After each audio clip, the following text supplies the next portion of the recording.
प्रातः क्लास चल रहा था 26/8/1967। शनिवार को 8वें पेज की मध्य में बात चल रही थी। ये श्याम और सुंदर के ऊपर समझाना तो बहुत सहज है। नीचे में भी कोई जाकर के टॉपिक के ऊपर समझा सकते हैं। नीचे माने क्या?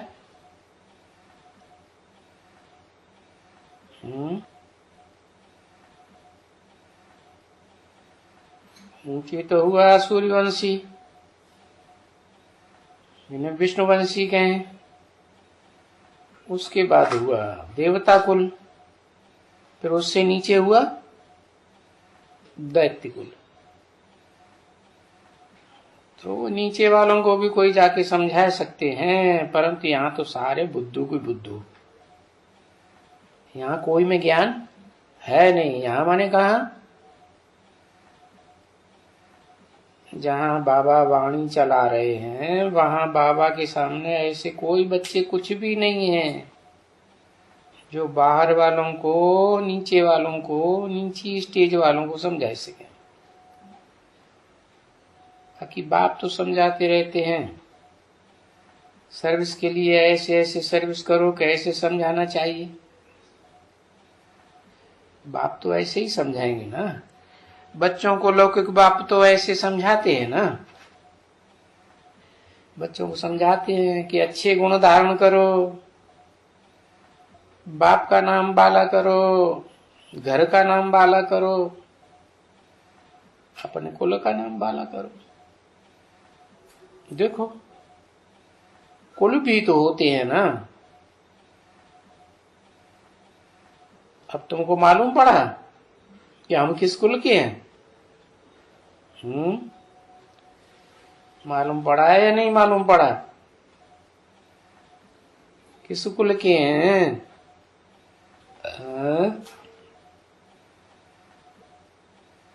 सूर्यवंशी कुल के हैं। हम कोई देवता कुल के नहीं है। देवता तो सूर्य है, जो ज्ञान सूर्य है, उससे भी नीचे होते हैं। वो तो बाद वाली पीढ़ी है। ब्राह्मणों की भी पीढ़ियां होती है ना। नौकरी के ब्राह्मण हैं तो 9 प्रकार के धर्म हैं। तो तुम्हारा ऊंचे से ऊंचा ब्राह्मण कुल है। क्या? ऊंचे से ऊंचा ब्राह्मण कुल, ब्राह्मण सो देवता कहे जाते हैं। अब जिस कुल के ब्राह्मण, जिस कुरी के, उसी कुल के देवता बनते हैं। ऊंचे से ऊंचे देवता है विष्णु कुल। पीछे होता है दूसरा देवता कुल। और तुम बच्चे हो, नई दुनिया बनेगी, पहला युग शुरू होगा तो तुम बच्चे देवता कुल में होंगे। फिर क्षत्रिय कुल में तुम जानते हो, जाते हो। बाकी तो दुनिया नहीं बनती है ना। यहाँ बाप कौन सी दुनिया बनाते हैं? नई दुनिया स्वर्ग की बनाते हैं ना। नरक की दुनिया तो बाप नहीं बनाते ना। बाकी दुनिया वालों को तुम रखड़ी बंधन का भी समझाओ। क्या समझाओ? कि बाप आया था कोई ब्राह्मण के तन में, जिसे शूद्र से ब्राह्मण बनाया ब्रह्मा द्वारा। फिर वो ब्राह्मण के द्वारा रगड़ी बांधी पवित्रता की, पवित्रता के सूत्र में बांधा। अब सब तो नहीं बनेंगी। जो देवता कुल की आत्माएं हैं वो ही बनेंगी नंबरवार, वो भी। तो तुम समझा सकते हो कि पहले ब्राह्मण राखी बांधता था। किसकी यादगार? जरूर शिव बाप जिस ब्राह्मण में आते हैं उसके द्वारा सूर्यवंशी बच्चों को पवित्रता की राखी बांधी थी। बाद में फिर ये कन्याएं निकलती हैं पैसा लेने के लिए, आत्मा आत्मा भाई भाई, तो हम कन्या हैं तो हम तुम्हें राखी बांधने आए, कुछ पैसा वैसा मिल जाएगा। तो वो सब नीचे गिरते हैं तब होता है। सतयुग में कोई किसी को राखी बंधन बांधने के लिए थोड़े ही जाती है। भाई को भी, कोई को भी हो, पारसी हो, कोई भी हो, सबको भी रक्षा बंधन बांध सकते हो।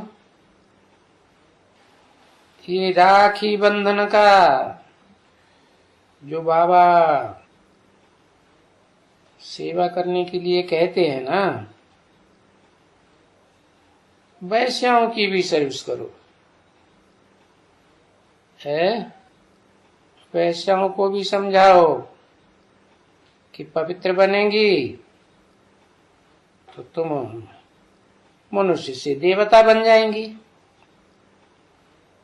वहां तो फिर स्वर्ग में तो जन्म जन्मांतर पवित्र रहेंगी। तो समझाए करके फिर बांधना होता है, ऐसे नहीं कि पहले रखड़ी बांधी फिर समझाया। और रखड़ी बांधने जाओ तो चित्र भी ले जाना चाहिए रखड़ी के साथ में, कि देखो ये लक्ष्मी नारायण है ना, भगवान आया था तो राजयोग सिखा के नर अर्जुन को नारायण बनाया था। कोई एक अर्जुन को नारायण थोड़ा ही बनाया था, ज्ञान अर्जन करने वाले ढेर थे ना, तो उन सबको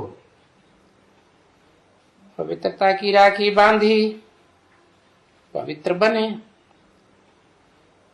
काले से गोरे हो गए।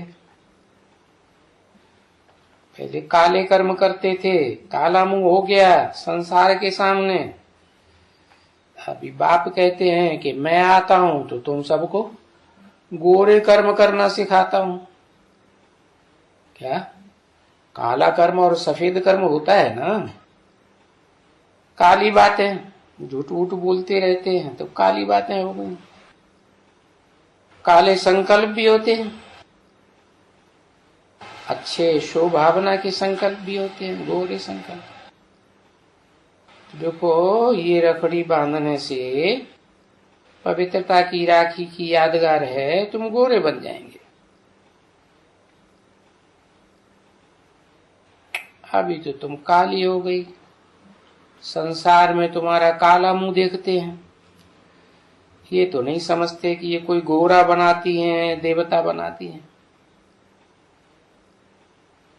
जो तुम्हारे पास आते हैं उनको भी समझते हैं ये गंदे लोग हैं, अच्छी नजर से नहीं देखते हैं। तो अगर नहीं ये बंधन बांधेंगे तो फिर काली की काली ही रह जाएंगी, वैश्य की वैश्या ही रह जाएंगी,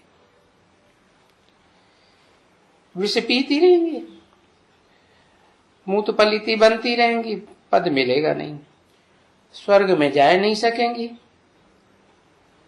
तो वो बहुत युक्तियां हैं बच्ची समझाने की, कोई को भी जाके समझा सकती हो, सर्विस करने की युक्तियां हैं।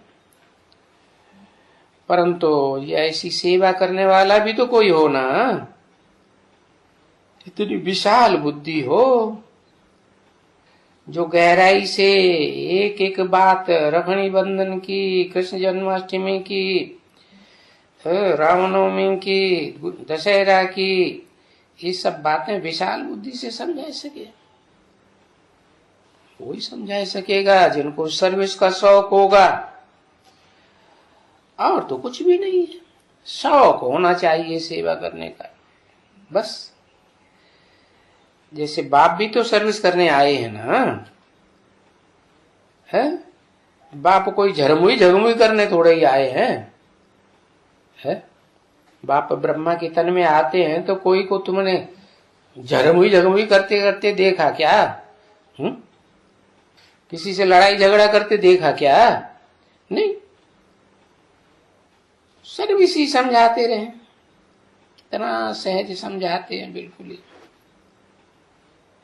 तो तुम किसको भी समझा सकते हो, है? मैं तो बाहर की दुनिया में जाकर के नहीं समझाऊंगा, है? मैं किसको समझाता हूं, है?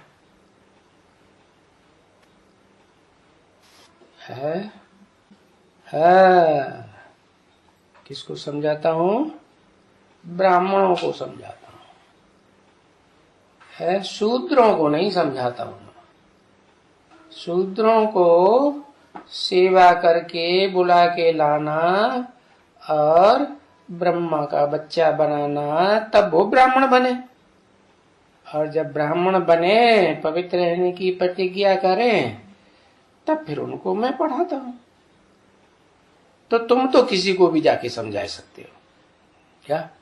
मैं तो सारी दुनिया के सामने नहीं जाऊंगा ना। और तुम जाओगे तो कोई रखड़ी बंधन के लिए जाओगे, समझाने के लिए जाओगे, जन्माष्टमी की बात, दशहरे की बात, तो कोई नाराज भी नहीं होगा, बिल्कुल नाराज नहीं होगा। हाँ, तो तुम ये जब समझाएंगे ना कि इस दुनिया में कोई मनुष्य मात्र नहीं है जो किसी की सदगति कर सके। हजारों साल से हिस्ट्री रखी हुई है मनुष्यों की, कोई मनुष्य ऐसे निकला जिसने कोई की सदगति की हो? कोई की सदगति नहीं हुई। भाई एक भगवान ही है जो आकर के मनुष्य को देवता बनाते हैं, सदगति करते हैं। मनुष्य तो किसी का सदगति नहीं कर सकते। क्यों नहीं कर सकते? है क्योंकि उनका नाम ही है मनुष्य। मनुष्य माने मनु की औलाद। मनु ने क्या किया? उसका मनुआ बहुत चलता था, मन बहुत तीखा दौड़ता था, कभी इधर की बात कभी उधर की बात, एक जगह जैसे घोड़ा होता है बिना लगाम का, इधर उधर दौड़ता ही रहता है। तो ऐसे ही तो मनु की औलाद हो गए, मनु ब्रह्मा को कहा जाता है। तो गड्ढे में ले जाएगा। अगर घोड़े को बुद्धि की लगाम नहीं होगी तो क्या करेगा? गड्ढे में ले जाता है। तो उनकी औलाद जो हुए मनु की, वो मनुष्य कहे गए। तो इस दुनिया में कोई भी मनुष्य मात्र किसी का सदगति नहीं कर सकता, कोई भी धर्म का हो। क्या सारी दुनिया के ऊपर अपना वर्चस्व जमाने वाला हो, लेकिन वो भी किसी की सदगति नहीं कर सकता। किसके ऊपर भी नहीं सदगति कर सकता। एक दो के ऊपर रहम कर ही नहीं सकते हैं तो सदगति क्या करेंगे? ये तो सिवाय एक बाप के कोई रहम दिल नहीं है। क्यों? एक बाप में ऐसी क्या खास बात? उस बाप को अपना रथ शरीर है ही नहीं। जिनको रथ होता है उनको स्वार्थ रहता है। स्वार्थ की पूर्ति होगी तो फिर रहम करेंगी, और स्वार्थ की पूर्ति नहीं होगी और किसी ने थोड़ी गलती कर दी तो बस चढ़ बैठेंगे, गुस्सा आ जाएगा, हिंसा करने लग पड़ेंगे। तो एक बाप ही है तो सारी दुनिया के ऊपर रहम करता है। उस एक बाप के सिवाय और दुनिया में रहम दिल कोई है ही नहीं। तो एक की जो महिमा करने वाले हैं उस महिमा को सुन करके कौन नाराज होगा? कोई होगा? कोई नाराज नहीं होगा। परंतु फिर उनको समझाना है कि एक कौन, कौन भगवान, कौन खुदा, कौन हेवनली गॉड फादर? तो कहेंगे निराकार, क्योंकि सब धर्म वाले निराकार को मानते हैं। भारत में भी निराकार को मानते हैं, भले साकार को भी मानते हैं, लेकिन निराकार को भी मानते हैं। तुलसीदास ने लिख दिया, सगुण अगुण नहीं कछु भेदा, उभय हरे भव संभव खेदा। चाहे सगुण साकार हो, क्योंकि साकार में ही गुण अवगुण होते हैं, निराकार तो निर्गुण होता है, उसमें तो कोई गुण नहीं। तो बताया कि एक जो है उसको पहचानेंगे कौन? उस निराकार को। आत्मा भी तो निराकार है, कब पहचानी जाती है? आत्मा निराकार गर्भ में जो बच्चा होता है उसमें प्रवेश न करे तो कोई पहचान होगी नहीं। आत्मा तो निराकार ज्योति बिंदु, जैसे शिव ज्योति बिंदु, उसके बच्चे आत्माएं भी ज्योति बिंदु। तो जब तक शरीर धारण न करे तब तक आत्मा भी निर्गुण, और उनका बाप जो सुप्रीम सोल है वो भी निर्गुण। तो उसको पहचानने की बात नहीं होती। पहचाना किसको जाएगा? जब शरीर धारण करेगा तो पहचाना जाएगा। तो ऐसे ही वो सुप्रीम सोल बाप बल निराकार है, परंतु जैसे और मनुष्य आत्माएं भूत प्रेत होते हैं ना, बन जाते हैं, पाप करते हैं तो भूत प्रेत भी बनते हैं। और इस दुनिया में तो ऐसा कोई है ही नहीं जो पाप न करता हो। मनसा से पाप करेंगे, संकल्प गंदे गंदे चलाएंगे, वाइब्रेशन खराब करेंगे दुनिया का, वाचा गंदी चलाएंगे ना, चलाते हैं। कर्मेंद्रियों से भी खराब खराब काम करते हैं दुख देने के। तो ऐसा तो कोई है ही नहीं जो पाप न करता। और पाप करेंगे तो रिजल्ट क्या आएगा? भूत प्रेत बनते हैं। बहुत पाप करते हैं तो फिर उनको अचानक शरीर छोड़ना पड़ता है, क्योंकि दूसरों की हत्याएं करेंगे गुस्से में आकर, तो उनकी भी कोई हत्या कर देगा। तो हत्या करने वाले या अपनी हत्या सुइसाइड करने वाले, उनको भूत प्रेत का जन्म मिलता है। तो जैसे वो भूत प्रेत प्रवेश कर सकते हैं, तो क्या निराकार भगवान प्रवेश नहीं कर सकता? अरे ये तो गीता में भी लिखा हुआ है, प्रवेष्टुम, मैं प्रवेश करने योग्य हूं। क्या? ज्ञातुम, मैं जानने योग्य भी हूं।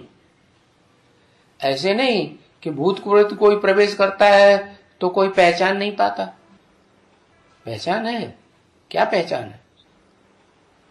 पहचान ये है कि वो जिसमें प्रवेश किया वो जैसे कर्म करता था, बात करता था, जैसी दृष्टिवृत्ति उसकी थी, वो दृष्टिवृत्ति कुछ चेंज आ जाता है, आचार व्यवहार में चेंज आ जाता है, तो पता तो लग जाता है ना। तो बताते हैं कि जब मैं प्रवेश करता हूं तो सवाल पैदा होता है, किस में प्रवेश करूं? है तो किस में प्रवेश करता है? तो क्या जवाब देंगे? है दुनिया में तो 500 करोड़ मनुष्य, और आत्माएं तो प्राणियों के रूप में ढेर की ढेर, 84 लाख तो योनियां ही हैं। है कौन है मुकर्रर? तो कैसे पता चले? है ये तो कह दिया मुकर्रर रथ में प्रवेश करते हैं। अब ये कैसे कर पता चले? एक में प्रवेश करेंगे, दूसरा कहेगा हाँ हम भी तो मुकर्रर रथ बन सकते हैं। तो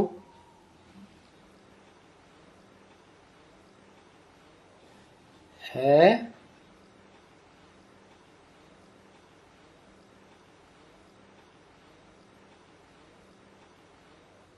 20-25 साल की आयु वाले में प्रवेश करते हैं, वानप्रस्थ अवस्था में प्रवेश नहीं करते। अरे ये क्या बोल दिया? अनुभवी तन में प्रवेश करता है या छोटे बच्चे में प्रवेश करेगा?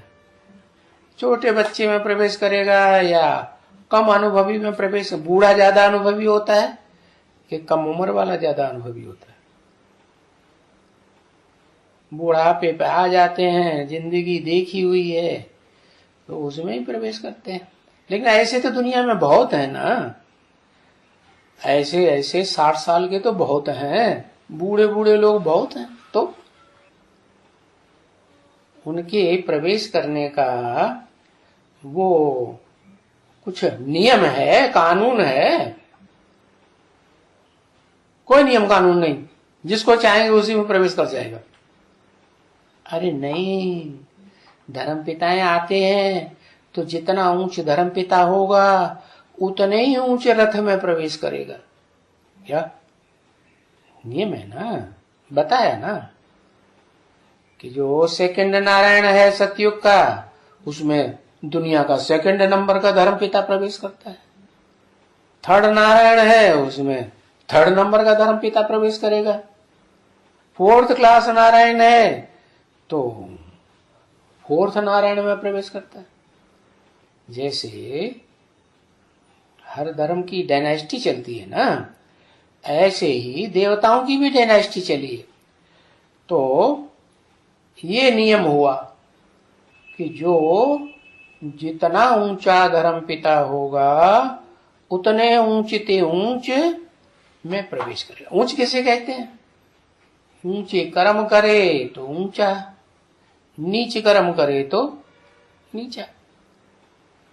तो बताया कि मैं उसमें प्रवेश करता हूं जिसने पूरे 84 जन्म, एक जन्म भी कम नहीं, ऑल राउंड पार्ट बजाया। और वो तो मैं ही जान सकता हूं कि वो निराकार भगवान जो जन्म मन के चक्र से न्यारा है, वो तो जानता है कि वो आत्मा कौन सी है इस सृष्टि रूपी रंगमंच पर जो ऑलराउंड पार्ट बजाती है, और क्या पार्ट बजाती है, कैसा पार्ट बजाती है। अच्छे पार्टधारी में प्रवेश करेगी या पापी में प्रवेश करेगी? जन्म जन्मांतर जिसने पाप किए हो, भले अंतिम जन्म में तो आकर के सबको नीचे गिरना ही है, नीचे नहीं गिरेंगे तो ऊपर भी नहीं उठेंगे। क्या गेंद है, पत्थर है, ऊपर फेंक दो, जितना ऊंचा जाएगा उतना नीचे भी गिरेगा। तो जो नीचे नीच गिरते हैं मैं उसमें प्रवेश करता हूं। अब सवाल ये है, नीचे तो बहुत गिरते हैं, पापी तो बहुत बनते हैं, तो उसे एक ही पापी की क्या बात है? हिसाब ये है कि कोई तो संग के रंग से पापी बनते हैं क्या, और कोई है ही पापी। जैसे बिच्छू है, वो क्या करेगा? वो तो उसको जिसके पास पहुंचेगा वो तो डंग मारेगा। सांप है, कितना भी उसको दूध पिलाओ पालो, मौका लगेगा उसके ऊपर कहीं गलती से भी उंगली या पांव रख गया और फट से काट लेगा, जोर से क्रोध आ जाता है। तो क्या नियम क्या हुआ? कोई नियम कानून हुआ ना? नियम कानून ये हुआ, जैसे माताएं होती हैं, तो माताएं बच्चे जब बड़े हो जाते हैं, होशियार हो जाते हैं, तो उनके संग के रंग में आती हैं, रंगती हैं या नहीं रंगती है? रंग जाती है ना। सुनी सुनाई बातों में माताओं को जैसे बहुत विश्वास हो जाता है ना, बच्चों की बात पे तो और ज्यादा विश्वास हो जाता है। तो ऐसे ही वो उसमें प्रवेश करता है जिसका नाम रखता है ब्रह्मा। और ये तो प्रसिद्ध है भारत में कि 4 मुखों वाला ब्रह्मा, 5 मुखों वाला ब्रह्मा, माने 4-5 नाम के नामधारी कोई हुए हैं ब्रह्मा के रूप में, तो उनमें जो अव्वल नंबर ब्रह्मा है उसी में प्रवेश करेगा। अव्वल नंबर ब्रह्मा है तो माँ का काम क्या है? माँ में कौन सा गुण विशेष होता है? माँ में कोई खास गुण होता है या नहीं बाप के मुकाबले? है सहन शक्ति। तो सहन शक्ति जो है वो माताओं में बड़ी प्रबल होती है। बच्चे कितना भी परेशान करते हैं तो भी सहन करती रहती है। तो वो निराकार शिव जिसमें प्रवेश करता है और उसको जब ज्ञान होता है, भगवान जो ज्ञान सुनाते हैं सृष्टि के आदि मध्य अंत का, उस ज्ञान के आधार पर उसको निश्चय होता है कि मेरा ये पार्ट है। क्या क्या पार्ट है?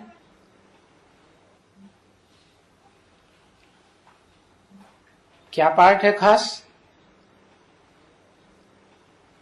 अरे हाँ, परम ब्रह्म का पार्ट है। ब्रह्मा नामधारियों में परम परम पार्टधारी। तो फिर वैसा काम भी करना। नाम क्यों रखा? नाम इसीलिए रखा कि वैसा काम करके दिखाए, है ना। आज की कलयुग की दुनिया में तो नाम कुछ और है और काम कुछ और होते हैं। ये तो है ही तमो प्रधान दुनिया है। वो कहते हैं ना, हाँ, बंसी न पुंगो नाम है बंसीधर, जल की न बूंदो नाम है गंगाधर।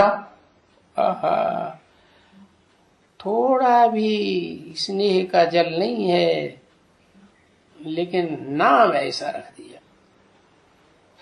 तो ये तो कलयुग की बात हुई। भगवान तो कलयुग को पलट करके क्या बनाने आता है? सत्य की दुनिया, सत्य युग बनाने आता है। झूठे मनुष्य को नर से क्या बनाने आता है? नारायण बनाने आता है। झूठा कौन? झूठा कैसे? झूठा माने काले काम करेगा तो झूठा हुआ या सच्चा हुआ? क्या हुआ? झूठा हुआ ना। तो झूठे से झूठे में प्रवेश करता है और फिर उसको सच्चे में सच्चा ऐसा बनाता है जो दुनिया में उसकी कथा लोग गाते हैं। कौन सी कथा? कौन सी कथा गाते हैं? गाते भी हैं, सुनते भी हैं, सुनाते भी। और भारत में तो घर घर में कथा हो सत्यनारायण की। हाँ, सत्यनारायण की कथा, सत्य हरिश्चंद्र की कथा। नाटकबाजी बहुत दिखाते हैं सत्य हरिश्चंद्र की। तो कितना समझाते हैं।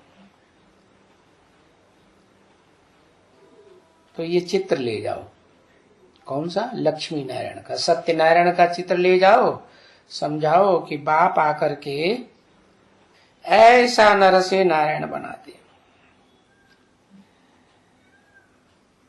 एक की महिमा करेंगे कि वो एक बाप आते हैं और एक मनुष्य तन में प्रवेश करके, मुकर्रर रथ में प्रवेश करके उसको नर से नारायण बनाते। तो महाभारत में उस मनुष्य का नाम दे दिया है क्या? जो बहुत समझने वाला मनुष्य है उसका नाम क्या दे दिया है? बोल, सत्यनारायण। सत्यनारायण नाम दिया, विदुर नाम दिया।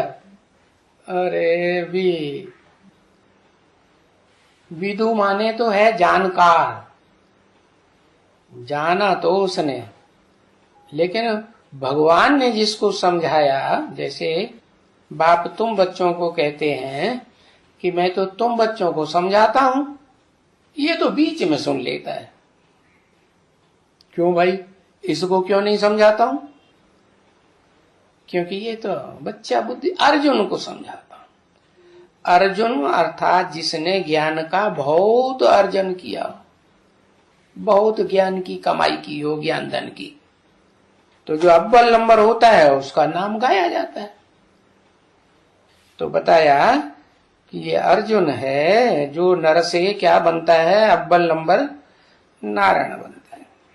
तो वो चित्र दिखलाया। और समझाया कि ऐसे जाओ और समझाओ। तो रखड़ी का भी बहुत समझाया। अच्छा, रखड़ी का वो बंधन नहीं है जो हाथ में धागा बांध देते हैं। उसका क्या मतलब है? भक्ति मार्ग में तो स्थूल बातें करते रहते हैं। मतलब क्या है हाथ में धागा बांधने का? है स्नेह का धागा, पवित्रता का धागा। स्नेह भी कैसा है? बटा हुआ स्नेह। कहते ना, इस दिल के टुकड़े हजार हुए, कोई यहां गिरा इस जन्म में, कोई वहां गिरा। आप बताओ, वो सच्चा स्नेह होगा? वो सच्चा स्नेह तो नहीं हुआ। ऐसा धागा बांधना है कि वो स्नेह का धागा एक को प्यार करने वाला बने। जैसे तुम बच्चों को समझाएगा एक शिव बाबा, दूसरा न। तो ये रखड़ी का बंधन नहीं है कि जो धागा बांध दिया। और कहां बांध दिया? हाथ में बांध दिया। हाथ में धागा बांधने से क्या होगा? कुछ होगा क्या? अरे हाथ माने बुद्धि रूपी हाथ। क्या? बुद्धि जो है वो हाथ का काम करती है। जैसे बुद्धि से कोई बात कैच की जाती है ना, समझी जाती है ना, कैच की जाती है। ऐसे ही हाथ से भी कोई चीज पकड़ी जाती है, होता है ना। तो हाथ में धागा बांधते हैं। तो ये कोई रखड़ी का बंधन नहीं है कि स्थूल धागा ले लिया, स्थूल हाथ ले लिया और उसमें बांध दिया, नहीं। और वो भी धागा दाएं हाथ में बांधते हैं या बाएं हाथ में? दाएं हाथ। क्यों दाएं हाथ में क्यों बांधते?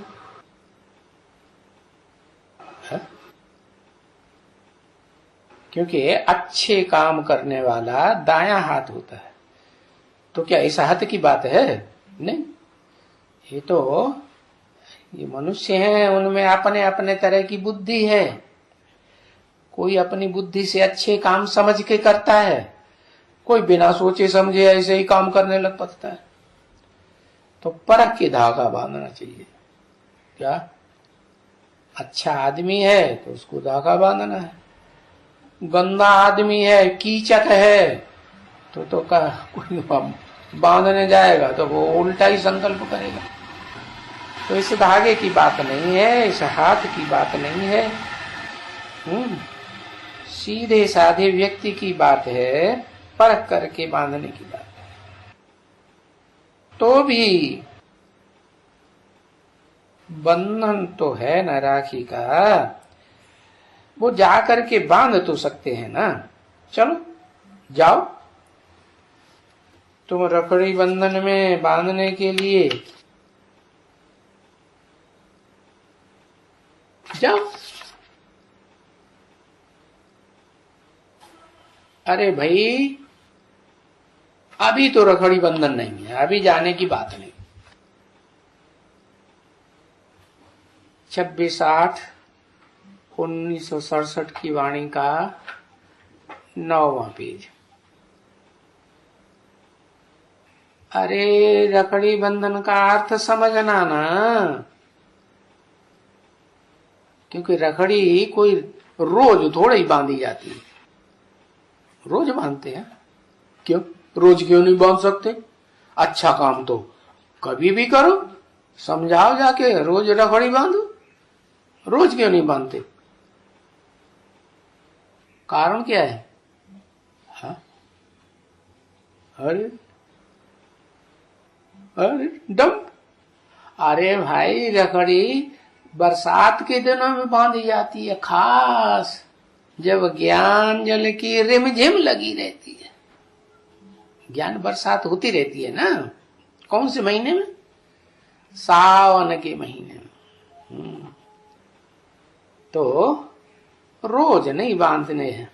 श्रावण का महीना आता है तो ये श्रावण के महीने में क्यों, वो तो पता चल गया कि ज्ञान की बरसात बाप आते हैं, तब वो श्रावण का महीना कहा जाता है, बरसात का मौसम कहा जाता है। बरसात, ज्ञान बरसात के मौसम में ही रखड़ी होती है, बंधन, और ज्ञान बरसात के मौसम में ही कृष्ण जन्म होता है। क्या? तो उसकी यादगार है। क्या भक्तों ने मनाई? क्या बरसात के दिनों में और श्रावण के दिनों में, श्रावण के महीने में रक्षाबंधन और कृष्ण जन्माष्टमी मनाते हैं। खास एक दिन रखड़ी बंधन होती है। क्या रोज रोज होती है क्या? नहीं। तो रखड़ी सभी चाहिए और जब चाहिए तभी बांधनी जाती है, रोज रोज थोड़ी बांधी जाती है।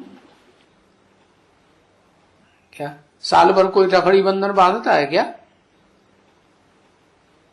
हाँ, वो नजदीकी तो है, ऐसा थोड़ी कि भाद्रपद आया तो एकदम बरसात खत्म हो गई क्या? और ये महीने तो जो हिंदी के हैं वो आगे पीछे बहुत होते रहते हैं, होते हैं कि नहीं है? जब वो आता है ना, कौन सा महीना, अधिक महीना आता है ना, क्या कहते हैं उसको, है पुरुषोत्तम मास है, तो एक महीने का अंतर पड़ जाता है, कोई भी महीना हो। तो तुम तो रखड़ी रोज बांधते रहते हो। क्या जिस दिन रखड़ी का दिन आया उस दिन भी बांधते, उससे पहले भी बांधना शुरू कर देते, और उसके बाद सप्ताह तक बांधते ही रहते। क्यों? रोज क्यों बांधते रहते? तुम्हारा धंधा ही है। क्या है? रोज बांधते रहते हो, और रोज कोई न कोई जगह में जाकर के समझाते रहते हो। रोज जाके समझाते हो तो कोई रखड़ी थोड़े ही बांधते हो, है? बांधते हो नहीं, बताते थोड़े ही पहले से कि पवित्र रहना है, पवित्रता की राखी होती है, भगवान आते हैं तो रखड़ी बंधन के मौसम में आते हैं। तो वो डर रहता है कि पहले से बता देंगे तो फिर ये आएगा ही नहीं है, तो हमारा धंधा बंद हो जाएगा, कोई पैसे नहीं देगा। तो वो तुम रोज समझाते हो। अब बाप से प्रतिज्ञा करो। बाप कहते हैं माम एकम याद करो। क्या? तो क्या होगा? मुझे एक को याद करेंगे तो जैसे मैं परम पवित्र हूं, क्या अपवित्र हूं कि परम पवित्र हूं? परम पवित्र हूं। कैसे?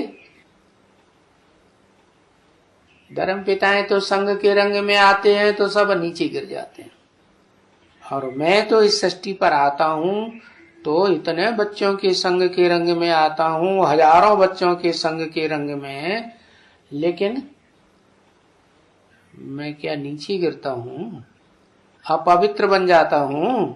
नहीं, मैं तो अपवित्र काला नहीं बनता। तो मेरे को याद करेंगे तो मेरे जैसे बनेंगे, औरों को याद करेंगे तो फिर गारंटी नहीं है, पतित के पतित ही रह जाएंगे। तो मैं ऑर्डिनेंस निकालता हूं क्या कि तुम अगर मेरे को याद करेंगे तो तुम जरूर देवताओं की तरह गोरे बन जाएंगे, प्योर आत्मा बन जाएगी, पवित्र आत्मा बन जाएगी, तो पवित्र से पवित्र देवता बन जाएंगे। देवताएं भी नंबरवार होते हैं ना, नंबरवार पीढ़ियां होती हैं देवताओं की, नंबरवार जन्म होते हैं। ओम शांति।